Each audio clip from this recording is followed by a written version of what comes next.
Hello friends, मैं संदेश अपने यूट्यूब चैनल पर आप सभी लोगों का स्वागत करता हूं। और आज के इस अध्याय में जो भौगोलिक चिंतन का हमारा आज का अध्याय है, इसमें हम लोग मॉडल्स पे बात करेंगे। Models in geography. Models in geography बहुत ही एक इम्पॉर्टेंट टॉपिक है यूजीसी के लिए और यूजीपीजी के सिलेबस के लिए एक इम्पॉर्टेंट टॉपिक है और जल्दी बुक्स में व्यवस्थित तरीके से हमको नहीं मिलता है।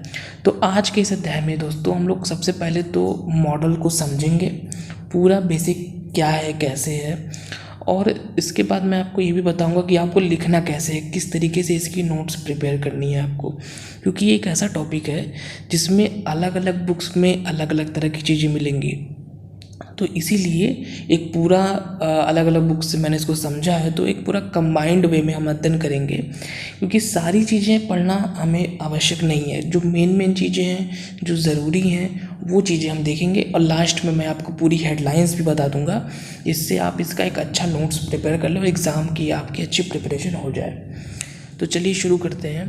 मॉडल्स में सबसे पहले अगर हम बात करें, चलिए सबसे पहले हम लोग हेडिंग्स ही देख लेते हैं। तो सबसे पहले तो हम लोग मॉडल क्या है इस पे बात करेंगे, ठीक है। जिस क्रम में हेडिंग यहाँ लिखी हुई है उसी क्रम में आपको बताना भी है। तो सबसे पहले मॉडल क्या है, इसके बाद इसकी विशेषताएं तथा भूगोल में इसकी क्या उपयोगिता है ये आपको बताना पड़ेगा। इसके पश्चात इसके प्रकार आपको बताने पड़ेंगे और आखिरी में जो चौथी हेडिंग है वहाँ पर आपको इसकी आलोचना करनी पड़ेगी या मॉडल के दोष बताने पड़ेंगे। तो अगर शॉर्ट में अगर जल्दी से रिवाइज कर ले हम लोग, तो मॉडल क्या है, इसकी विशेषता क्या होती है, इसके प्रकार क्या होते हैं और इसकी आलोचना, ये चार एकदम बेसिक से पॉइंट हैं। इन्हीं को हमको लेके चलना है और इसी क्रम में हमको अपना अध्ययन करना है। अगर इन चारों के बारे में आपको थोड़ा थोड़ा नॉलेज भी हो जाता है तो आप आसानी से इस पर एक अच्छा लॉन्ग आंसर लिख सकते हैं। तो सबसे पहले हम लोग इसकी जो पहली वाली हेडिंग है, मॉडल क्या है, उस पर बात करेंगे। इसमें हम लोग इसका अर्थ समझेंगे और इसकी परिभाषा। तो अगर इसके अर्थ की बात करें तो मॉडल का तात्पर्य दोस्तों एक अध्याय में मैंने बताया है कि बेसिकली यह जो हमारा भौतिक विश्व है उसकी जटिलताओं को लघु और सूक्ष्म रूप में प्रस्तुत करता है और वास्तविकता और कल्पना के बीच एक सेतु का कार्य करता है। ये तो थोड़ी सी टफ लैंग्वेज हो गई, अगर मैं शॉर्ट में इसको बताना चाहूँ तो इसमें आप ये समझ सकते हैं कि मॉडल जो ओरिजिनल चीज़ है उसी का एक छोटा रूप है। जैसे आप देखे होंगे कि जब भी मार्केट में कोई नई गाड़ी लॉन्च होती है किसी कंपनी की, तो उसी से वैसा ही एक छोटा मॉडल भी उसका लॉन्च होता है बच्चों के खेलने के लिए। हर तरह की जो गाड़ियाँ आपको रोड पे दिखती हैं उसके मॉडल्स आपको खिलौने की दुकान पे मिल जाएंगे जो बच्चों के खेलने के लिए होते हैं।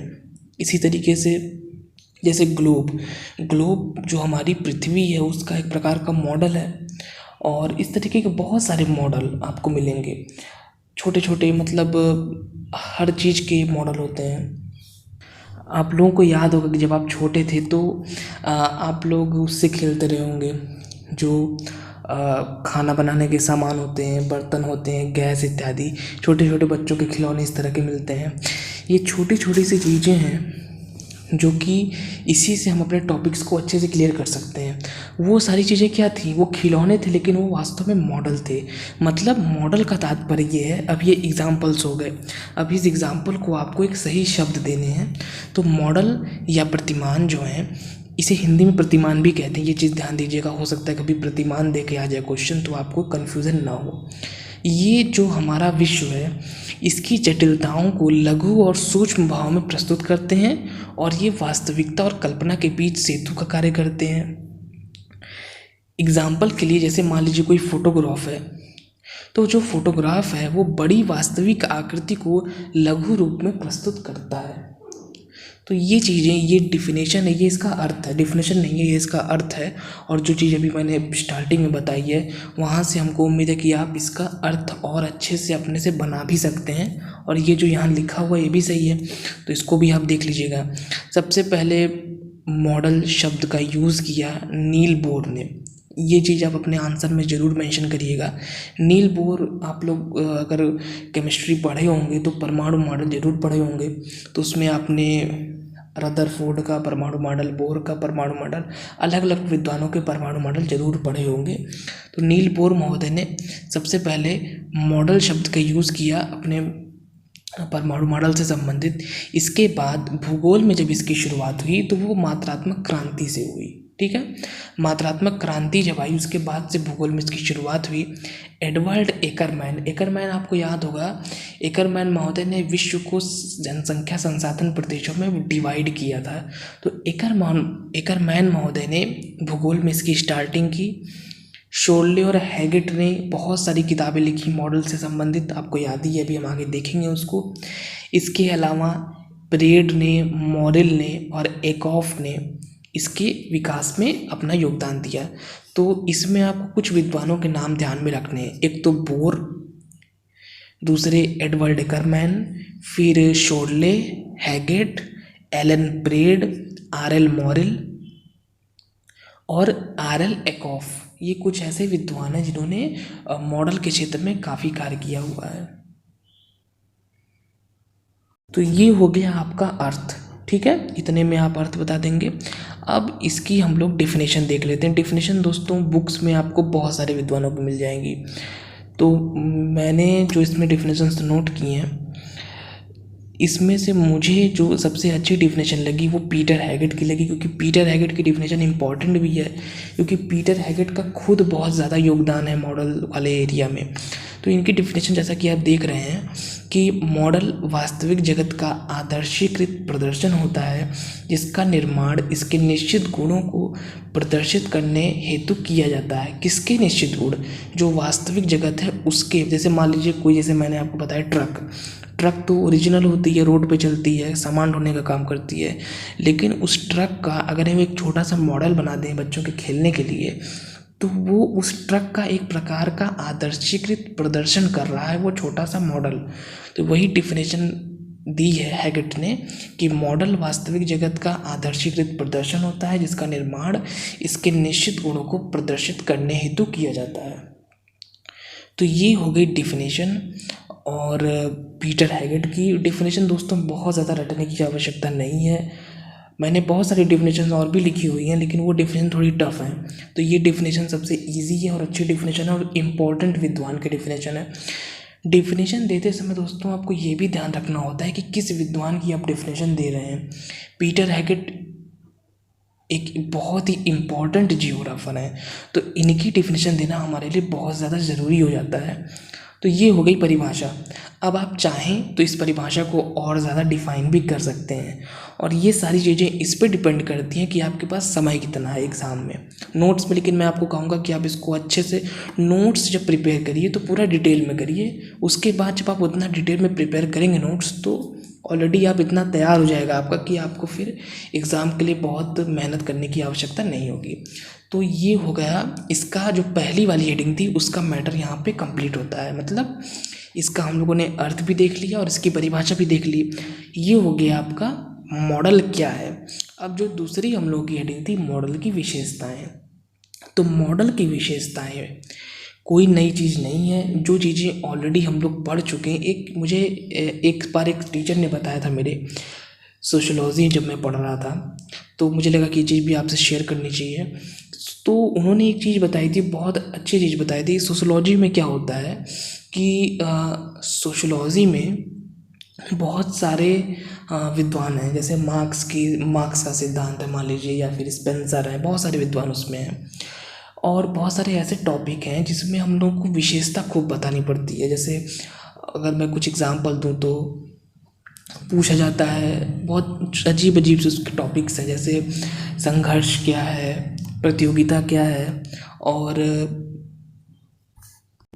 मतलब इस तरीके के बहुत सारे उसमें टॉपिक हैं। तो उसमें हम लोग पढ़ते क्या है, हम लोग उसकी डेफिनेशन देखते हैं पर्टिकुलर टॉपिक की। जैसे मान लीजिए आ गया कि एकाकी परिवार, तो उसकी डेफिनेशन क्या है उसकी हम लोग, जैसे अभी हम लोगों ने देखा, हम लोग अर्थ देखेंगे, डेफिनेशन देखेंगे, फिर हम लोग उसमें उसकी विशेषता देखते हैं। तो हम लोग क्या करते थे, पहले पूरा रटने का प्रयास करते थे।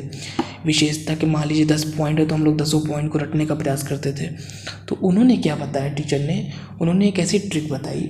उन्होंने कहा कि अगर आप अर्थ को अच्छे से समझ ले रहे हैं और आपने डेफिनेशन एक दो विद्वानों की याद की हुई है, तो जो आपकी विशेषता है आप उसी परिभाषा में से और उसी अर्थ में से आप विशेषताएं चुन चुन के लिख लीजिए, आपकी विशेषता वाली हेडिंग कंप्लीट हो जाएगी। और ये बहुत ही सही तरीका है। इससे क्या होगा कि आपको विशेषता में मेहनत करने की ज़रूरत ही नहीं पड़ेगी। अब इसी ट्रिक को अगर हम यहाँ अप्लाई करें तो देखिए, पहली जो हमारी विशेषता है वो है वास्तविक जगत को लघु और सरल रूप में प्रकट करना। ये एक विशेषता है मॉडल की। अब क्या ये विशेषता आपने डिफिनेशन में नहीं देखी है, या क्या ये विशेषता की बात अभी हमने नहीं की, हम लोग पहले ही इस पे बात कर चुके हैं। दूसरा, वास्तविकता के समस्त लक्षणों को प्रकट नहीं करता है बल्कि उसके लघु रूप को प्रस्तुत करता है। इस पे भी हम लोग बात कर चुके हैं कहीं ना कहीं।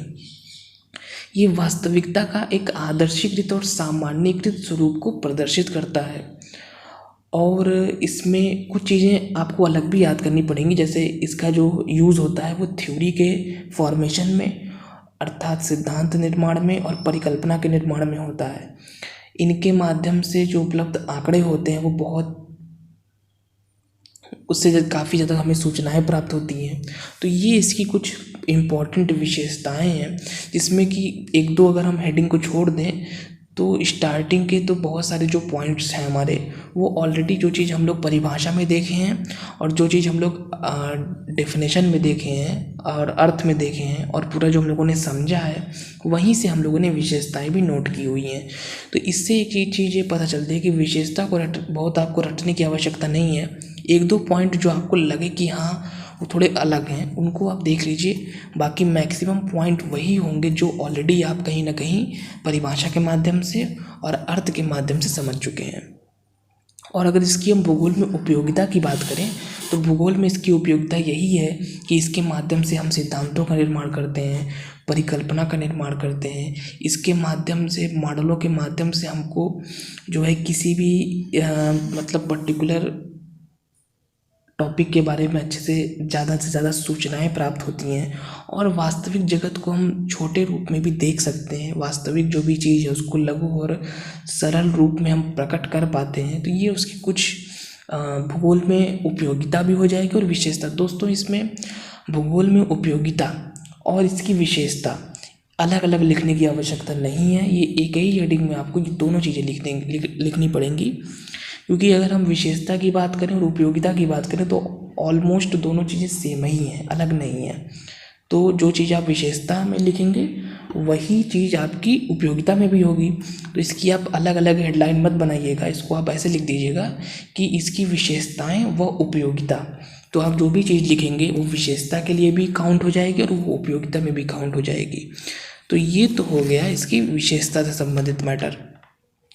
अब अगली जो इसकी हेडिंग है वो है मॉडलों के प्रकार। ये चीज़ थोड़ी सी इम्पोर्टेंट है क्योंकि इससे अक्सर प्रश्न पूछे जाते हैं। तो मॉडलों के प्रकार में सबसे पहले तो इसके 3 प्रकार होते हैं: आइकॉनिक मॉडल, एनालॉग मॉडल और सिंबॉलिक मॉडल। आइकॉनिक, एनालॉग और सिंबॉलिक। यहाँ आप एक उसका ग्राफ देख रहे हैं और इस ग्राफ में यह दिखाया गया है कि वास्तविक जगत के सबसे नज़दीक जो होता है वो मूर्तिमान मॉडल होता है। उसके बाद अनुरूप मॉडल का नंबर आता है और उसके बाद प्रतीकात्मक मॉडल का नंबर आता है। मतलब कि अगर आपसे नॉर्मल ये पूछा जाए कि कौन सा ऐसा मॉडल का प्रकार है जो ओरिजिनल चीज़ के बिल्कुल मतलब जैसी ओरिजिनल चीज़ है ऑलमोस्ट वैसा ही होता है, सबसे ज़्यादा भाई, जैसे मान लीजिए आपने किसी गाड़ी का मॉडल बनाया तो ऐसा कौन सा मतलब है उसमें कि जो बिल्कुल उस गाड़ी के जैसा ही है। कुछ इस प्रकार का अगर आप एग्जांपल लेके चलें तो जो मूर्तिमान मॉडल होता है वो बिल्कुल ओरिजिनल चीज़ जैसा ही होता है। उसके बाद अनुरूप मॉडल थोड़ा सा कम वैसा होता है, कम सिमिलरिटीज़ होती हैं। और जो प्रतीकात्मक मॉडल होता है वो उतना वास्तविक नहीं होता। तो ये तो होते हैं इसके 3 प्रकार। अब इन 3 प्रकारों में हम लोग इन तीनों प्रकारों को थोड़ा थोड़ा डिटेल में देखेंगे। पहला प्रकार है आइकॉनिक मॉडल। आइकॉनिक मॉडल बहुत ही सिंपल है, बुक्स में आप जाएंगे तो आपको बहुत जटिल जटिल चीज़ें मिलेंगी, लेकिन नॉर्मल अगर हम बताएं तो जो आपका ग्लोब है और जो आपने देखा होगा raised relief map. Raised relief map क्या होते हैं?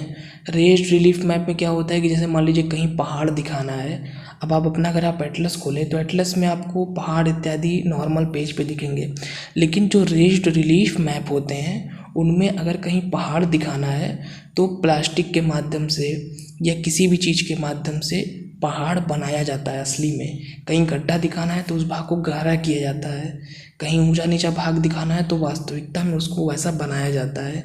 इसे ही बोला जाता है रेस्ड रिलीफ मैप। ऊंचे और नीचे भागों को प्लास्टिक इत्यादि की सहायता से ऊंचा नीचा दिखाया जाता है असली में। ये आपके जियोग्राफी डिपार्टमेंट में कहीं कहीं लगा रहते हैं इस तरह के मैप्स जो है। और ग्लोब भी एक प्रकार का वास्तविक जगत का प्रदर्शन है और वास्तविकता के सर्वाधिक निकट है। सिंपल आप यही समझ सकते हैं कि जो मूर्तिमान मॉडल होता है, आइकॉनिक मॉडल, ये वास्तविकता से सबसे ज़्यादा निकट होता है। अनुरूप मॉडल वास्तविकता से थोड़ा दूर होता है और प्रतीकात्मक, सांकेतिक या गणितीय मॉडल सबसे ज़्यादा दूर होता है। तो मूर्तिमान मॉडल, इसे हम इंग्लिश में बोलेंगे आइकॉनिक, ये आप समझ गए होंगे। अब सेकंड है अनुरूप मॉडल, एनालॉग मॉडल, जहाँ पर भी हम आरेख का प्रयोग करें, मानचित्र का प्रयोग करें, चित्र का प्रयोग करें, वो सब के सब अनुरूप मॉडल के अंतर्गत शामिल होंगे। जैसे मान लीजिए आपने देखा होगा जनसंख्या की हम सघनता दिखाते हैं, हम अधिवास की सघनता दिखाते हैं, हम फसल के बारे में बताते हैं, हम इंडस्ट्री के बारे में बताते हैं। मतलब जहाँ पर भी हम मानचित्र का यूज़ करें, जहाँ पर हम कोई चित्र बनाएं, जहाँ पर हम कोई ग्राफ बनाएं, आरेख बनाएं, वो सब का सब अनुरूप मॉडल है। जैसे कि मान लीजिए क्रिकेट आप देखते ही होंगे, सभी लोग क्रिकेट देखते हैं, तो क्रिकेट में थोड़ा सा बारीकी से कभी देखिएगा। तो जैसे जब मान लीजिए कोई टीम पहले बैटिंग कर चुकी है, ठीक है, जब दूसरी टीम बैटिंग करने आती है तो जब चेज़ करती है वो टारगेट को, तो समय समय पे आपको एक आरेख दिखाया जाता है, जिसमें दिखाया जाता है कि जो पहली वाली टीम ने बैटिंग की है उसका जो आरेख ग्राफ किस तरीके से चल रहा है, किस ओवर में उसने ज़्यादा बनाए, किस ओवर में इसने, और नीचे नीचे जो दूसरी वाली टीम बैटिंग कर रही है उसका भी ग्राफ चलता रहता है। तो ग्राफ ऑफ जो होते हैं इनका यूज़ मतलब हर जगह है आपके। जैसे मैंने क्रिकेट का एग्जांपल लिया, और वेरी कॉमन प्रेजेंटेशन, मतलब बहुत ज़्यादा ये नॉर्मल चीज़ें हैं जो कि आपको हर जगह देखने को मिल जाएंगी, क्रिकेट में नहीं, बहुत सारे स्पोर्ट्स में। तो ये जितने भी जहाँ पर भी हम आरेख का यूज़ करें, जैसे डेविस हैं, डेविस महोदय का जब आप थ्योरी पढ़ेंगे तो आपको पता चलेगा, डेविस हैं, पिंक हैं, जितने भी किंग हैं, मेरी मोरिसावा, जितने भी विद्वानों ने अपना अपर्दन का मॉडल दिया, उन सभी लोगों ने आरेख का प्रयोग किया है। उन लोगों ने ऐसा थोड़े कि कोई आइकॉनिक मॉडल तो बनाया नहीं, उन्होंने आरेख का प्रयोग किया। तो जहाँ पर भी आरेख का प्रयोग हो, मतलब ग्राफ बने या मानचित्र बने या फिर चित्र बने, वहाँ पर जो मॉडल होगा वो होगा एनालॉग मॉडल। जैसे कि यहाँ पर आप देख रहे हैं, सघनता दिखाने के लिए हम दो तरीके का यूज करते हैं, या तो हम डॉट डॉट पर बताते हैं या फिर हम कलर का यूज़ करते हैं। तो इसमें क्या होता है, कलर में इसे ही हम बोलते हैं कोरोप्लेथ। कोरोप्लेथ में हम सघनता, विरलता से सघनता दिखाते हैं। डेमोग्राफिक ट्रांजिशन थ्योरी आपने पढ़ी होगी, चैनल पे अपलोड है, आप जाके देख सकते हैं। तो वहाँ पर भी हम लोगों ने ग्राफ के माध्यम से अध्ययन किया था, FW नोटेस्टीन की थ्योरी है। तो कुल मिला के अगर इन शॉर्ट में हम बात करें तो जहाँ पर भी ग्राफ, मैप, चित्र, इन सभी चीज़ों का यूज़ होता है, वो सब के सब जो मॉडल होते हैं वो होते हैं एनालॉग मॉडल। तो आइकॉनिक अच्छे से क्लियर हो गया, एनालॉग अच्छे से क्लियर हो गया। जो लास्ट और तीसरा मॉडल है वो है प्रतीकात्मक, सांकेतिक या गणितीय, मतलब मैथमेटिकल मॉडल भी इसको बोलते हैं, इसको सिंबॉलिक मॉडल भी बोलते हैं। सिंपल सी बात है, जहाँ पर भी गणित का ज़्यादा से ज़्यादा प्रयोग हो, सूत्रों का प्रयोग हो, समीकरणों का प्रयोग हो, वो सब के सब मॉडल कौन से मॉडल होते हैं, वो सभी के सभी मॉडल प्रतीकात्मक, सांकेतिक या गणितीय मॉडल होते हैं। मतलब इस तरीके से आपसे प्रश्न पूछा जा सकता है। मान लीजिए जो नोटेस्टीन का जनांकिकी संक्रमण सिद्धांत है, वो अगर आपको बना के दे दिया जाए एग्ज़ाम में, UGC में आ सकता है, कहीं पर आ सकता है, और पूछा जाए कि ये किसका उदाहरण है, ये क्या आइकॉनिक मॉडल है या ये एनालॉग मॉडल है या फिर ये गणितीय मॉडल है या प्रतीकात्मक या सांकेतिक मॉडल है, तो वहाँ पर आपको बताना पड़ेगा कि नहीं, ये आइकॉनिक नहीं है, ये एक अनुरूप मॉडल है, ये एक एनालॉग मॉडल है, क्योंकि इसमें आरेख का प्रयोग किया गया है। वहीं अगर rank size rule, primate city, functional classification या सेटलमेंट जियोग्राफी या कहीं किसी भी हमारी ब्रांच की कोई ऐसी चीज़ है जहाँ पर समीकरणों का प्रयोग हो, जहाँ पर मैथ का प्रयोग हो, तो वो सब के सब जो मॉडल होंगे वो प्रतीकात्मक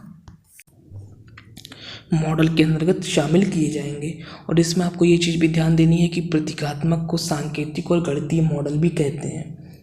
तो ये अब यहाँ से बिल्कुल क्लियर हो गया है कि अगर कोई चीज़ है उसको हम वैसा का वैसा, जैसे अगर कोई मान लीजिए बहुत बड़ा घर है और उसका वैसा का वैसा हम छोटा सा मॉडल एक बना दें तो वो हो जाएगा हमारा आइकॉनिक मॉडल। अगर हम कहीं पर आरेख का, मानचित्र का, चित्र का यूज़ कर रहे हैं तो वो हो जाएगा हमारा एनालॉग मॉडल। और अगर हम कहीं पर मैथ का फॉर्मूला लगा रहे हैं, कहीं पर हम समीकरण का प्रयोग कर रहे हैं, इक्वेशंस, तो वो सारे के सारे हम लोग के सिंबॉलिक या मैथमेटिकल मॉडल हो जाएंगे। तो ये तो होगा इसके प्रकार, जिसमें वास्तविकता से सर्वाधिक निकट हम लोग का होता है आइकॉनिक मॉडल, और जो लास्ट वाला है ये वास्तविकता से सर्वाधिक दूर होता है। तो ये तो हो गया अब लोगों का इसके प्रकार के बारे में। अब जो हम लोग की चौथी हेडलाइन थी वो है आलोचना, क्रिटिसिज्म। तो क्रिटिसिज्म में 5 इसके पॉइंट मैंने नोट किए हैं, तो पांचों पॉइंट सबसे पहले तो मैं यहाँ लिख दे रहा हूँ और उन पांचों पॉइंट की हम लोग थोड़ी थोड़ी व्याख्या कर लेंगे। पहला पॉइंट ये है कि इससे प्राप्त जानकारी प्रायः सही नहीं होती है, क्योंकि एक प्रकार का भाई, जैसे मान लीजिए आपने किसी ट्रक का एक छोटा सा मॉडल बनाया, तो जो ओरिजिनल ट्रक है देखने में तो ये वैसा ही लग रहा है, लेकिन जो उसकी कैरेक्टरिस्टिक्स असली में है उस ट्रक की वो तो इसमें नहीं है। आपने पृथ्वी का एक मॉडल बना दिया ग्लोब, लेकिन वास्तव में जो चीज़ें उसमें हैं वो क्या इस ग्लोब में सारी चीज़ें हैं? तो प्रायः इससे प्राप्त जानकारी हमेशा सही नहीं होती है। ये एक प्रकार का बस प्रदर्शन केवल होता है बस। दूसरा, मैथमेटिकल और स्टैटिस्टिकल मॉडल जो हैं ये बहुत ज़्यादा यूज़फुल नहीं है, तभी तो बाद में फिर आगे चल के आपका बिहेवियरल जियोग्राफी का कॉन्सेप्ट आया कि हर चीज़ को हम सूत्रों के माध्यम से नहीं दिखा सकते हैं, और अनेक बार ये असत्य होते हैं और इससे भ्रम भी उत्पन्न होता है, और इसमें विश्वसनीय आंकड़ों की आवश्यकता होती है। ये विकासशील देशों में नहीं प्राप्त हो पाते हैं। जो हमारे कुछ विश्वसनीय आंकड़े हैं, तो मॉडलों के निर्माण के लिए बहुत आंकड़े चाहिए, और आंकड़े इस प्रकार के जो हमारे डेवलप्ड कंट्रीज़ हैं वहाँ हमें जल्दी नहीं मिल पाते हैं। इसमें हम कम महत्वपूर्ण लक्षणों को छोड़ देते हैं, क्योंकि हम एक प्रकार का आदर्शीकृत प्रदर्शन करते हैं, जो इम्पोर्टेंट चीज़ें होती हैं उन्हीं को शामिल करते हैं। तो क्योंकि हम भाई बिल्कुल तो वैसा बना नहीं पाएंगे, लेकिन हो सकता है कि लक्षण छोड़ने के चक्कर में जो हमारा इम्पोर्टेंट कोई लक्षण हो वो भी हम छोड़ दें। और जो हमारे मैथमेटिकल मॉडल होते हैं उनका अध्ययन काफ़ी जटिल होता है भाई। जब आप पढ़ेंगे खुद, जब आप जो क्लासिफिकेशन है, जैसे फंक्शनल क्लासिफिकेशन है या फिर रैंक साइज रूल है या कोई भी इस तरीके का मैथ वाली चीज़ है, तो उसमें दिक्कत आती है। जब आप तो उसमें जो नॉर्मल जियोग्राफी के स्टूडेंट्स होते हैं जिनको उस एरिया में वो थोड़े वीक हैं, उनको प्रॉब्लम होती है। तो इसलिए ये बताया जाता है कि सामान्य लोगों के समझने में प्रॉब्लम इसमें आती है। तो ये इसकी कुछ आलोचना हो जाएगी, क्रिटिसिज्म हो जाएगा, और इसमें इतना सफिशिएंट है। अब आपको इसमें करना क्या है कि मॉडल्स में ये तो हो गई बेसिक बातें, ठीक है, मॉडल होता क्या है ये सारी चीज़ें, लेकिन जो क्वेश्चंस आते हैं इसमें वो ज़्यादातर पूछे जाते हैं कि प्रमुख मॉडल कौन सा मॉडल किसने दिया। तो ये एक लेक्चर अपलोड हो चुका है, उसमें मैंने बात की है मानव भूगोल के सबसे इम्पॉर्टेंट सिद्धांत पे, जो शायद 71 सिद्धांतों पे हम लोगों ने बात की। सिद्धांत हैं, मॉडल है, सारी चीज़ें उसमें हैं। और एक मैंने फिजिकल जियोग्राफी पे भी एक लेक्चर अपलोड किया है, उसमें लगभग 100 सिद्धांतों मॉडलों पे बात की गई है। तो वो दोनों चैप्टर आप जाके देख लीजिए, लिंक डिस्क्रिप्शन में आपको मिल जाएगा। और वहाँ से आपके, क्योंकि इसमें क्वेश्चन ऐसे आता है कि जैसे मान लीजिए ये तो मॉडल के बारे में बेसिक बात हो गई, अब ऐसे पूछा जाएगा कि सकेंद्रीय वलय सिद्धांत का मॉडल जो है वो किसने दिया था, या जो प्रखंड मॉडल, प्रखंड सिद्धांत। तो ये सारे के सारे सिद्धांत जो हैं ये मॉडल के रूप में हैं, जैसे multiple nuclei model, multiple nuclei model या कहीं कहीं मल्टीपल न्यूक्लियाई थ्योरी भी लिखा रहता है हैरी सुलैमान का। तो वहाँ पर आप वो दोनों लेक्चर देख लीजिए, वो ऑलरेडी अपलोड हो चुका है, तो फिर से बताने की कोई आवश्यकता नहीं है। तो ह्यूमन जियोग्राफी के इम्पॉर्टेंट मॉडल्स एंड थ्योरीज वाला लेक्चर और एक फिजिकल जियोग्राफी वाला, तो उस दोनों को देख लेंगे तो आपके जो पूरी जियोग्राफी के सिलेबस में आपके मेन मॉडल्स हैं पता चल जाएंगे। तो इसलिए वो दोनों चैप्टर आपके लिए बहुत इंपॉर्टेंट है, उनको देख लीजिए। और फ़िलहाल इस अध्याय में इतना ही, मैंने हेडलाइंस भी बता दिए हैं और इससे आप अपना नोट्स भी आसानी से प्रिपेयर कर लेंगे। और इसमें अब उससे ज़्यादा और कुछ हम लोगों को ज़्यादा नहीं समझना है, ज़्यादा डिटेल में, इतना सफिशिएंट होगा आपके एग्ज़ाम के लिए। फ़िलहाल इस अध्याय में इतना ही। वीडियो अगर आपको अच्छा लगा हो तो वीडियो को लाइक करें, शेयर करें एंड हमारे इस चैनल को सब्सक्राइब करें। Thank you friends.